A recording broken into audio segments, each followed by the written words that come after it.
Hi అండి. ఈరోజు వీడియోలో మనం కాలాల గురించి తెలుసుకుందాం. కాలాలంటే వర్తమాన కాలం, భూతకాలం, భవిష్యత్ కాలం ఉంటాయి కదా. అదేవిధంగా హిందీలో కూడా వర్తమాన కాల్, భూతకాల్, భవిష్యత్ కాల్ ఉంటాయి. వాటి గురించి తెలుసుకుందాం. ముందుగా ఈరోజు వర్తమాన కాలం గురించి తెలుసుకుందాం.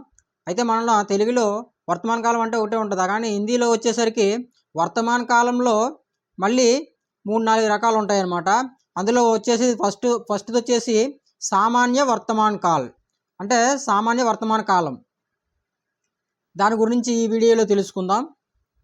ఓకే, స్టార్ట్ చేద్దాం. ఇక సామాన్య వర్తమాన కాలం అంటే ఏమీ లేదు, అంటే డైలీ ఏ పనులు అయితే చేస్తుంటారో వాటినే సామాన్య వర్తమాన కాలం అంటాం. అంటే రాజు తింటాడు, రాము చదువుతాడు, లేకపోతే బ్రష్ చేస్తాడు, ఇలాంటివన్నీ, లేదా వండుతాడు, అంటే డైలీ చేస్తుంటాం కదా.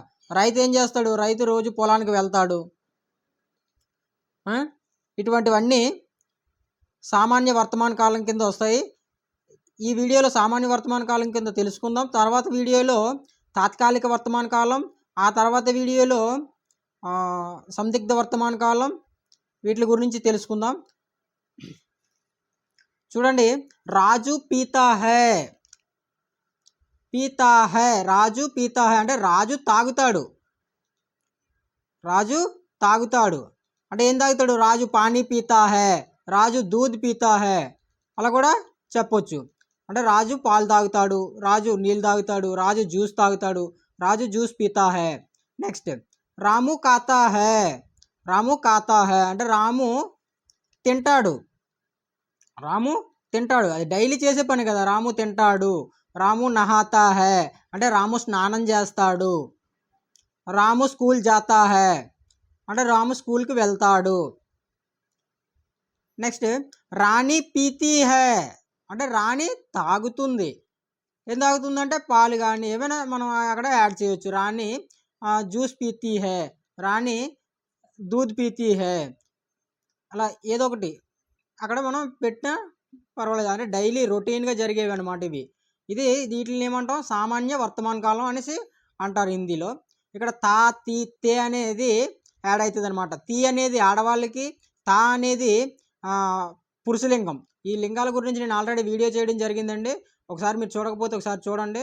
స్త్రీలింగం అంటే ఏంటి, పురుషలింగం అంటే ఏంటి, వీటి గురించి చెప్పాను. అయితే తీ అనేది స్త్రీలింగం, తా అంటే పురుషలింగం. తే అనేది ఎవరినైనా పెద్దవాళ్ళని గౌరవించేటప్పుడు కూడా తే అనేది వాడుతాము. అలాగే బహువచనం అంటే ఒకటి కన్నా ఎక్కువ ఉన్న వాటిని కూడా మనం తే అనే అక్షరం వాడుతాం అన్నమాట. గీత కాతీ హై అంటే చూడండి, గీత కాతీ హై, గీత అనేది ఎవరు?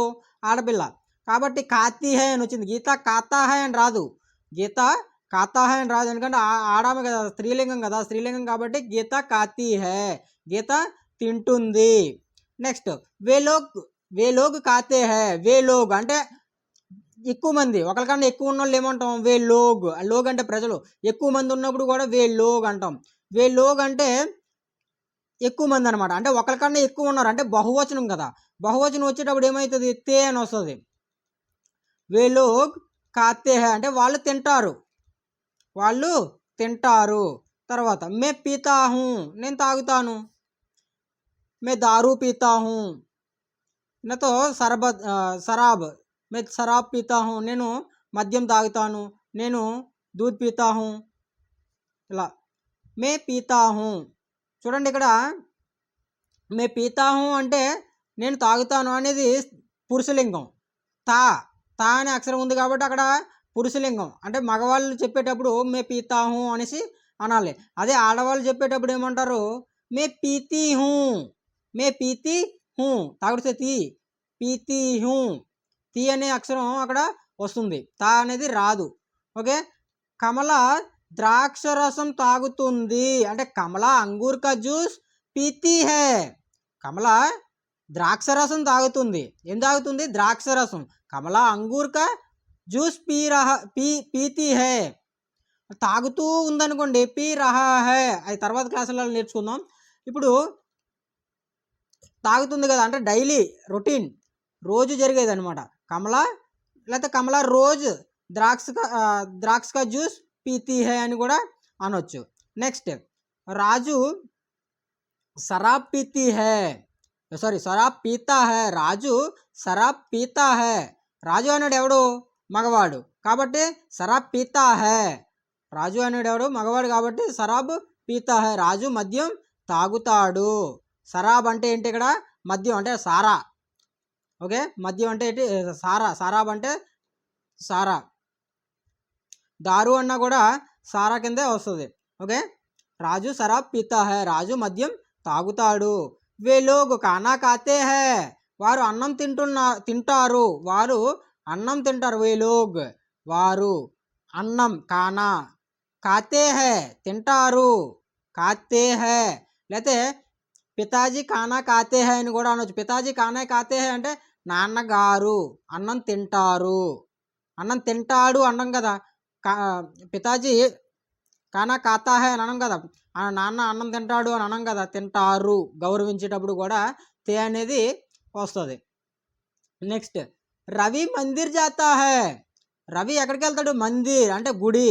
రవి గుడికి వెళ్తాడు అంటే రోజు జరిగే పని, రోజు ఉదయం గుడికి వెళ్తాడు. అదే రోజు ఉదయం గుడికి వెళ్తాడు అని చెప్పాం అనుకోండి, రవి రోజ్ సుబే మందిర్ జాతా హై అని చెప్పొచ్చు. అదే సాయంత్రం అయితే సామ్. పూజ మందిర్ జాతీ హై, పూజ అనేది ఎవరు? ఆడామె. జాతీ హై అని వస్తుంది, జాతా హై అని రాదు. పూజ మందిర్ జాతీ హై, పూజ అనేది గుడికి వెళ్తుంది. వే లోగ్ మందిర్ జాతీ హై, సేమ్ ఎక్కువ మంది ఉన్నారనుకోండి, వే లోగ్ మందిర్ జాతే హై, వే లోగ్ మందిర్ జాతే హై. అలాగే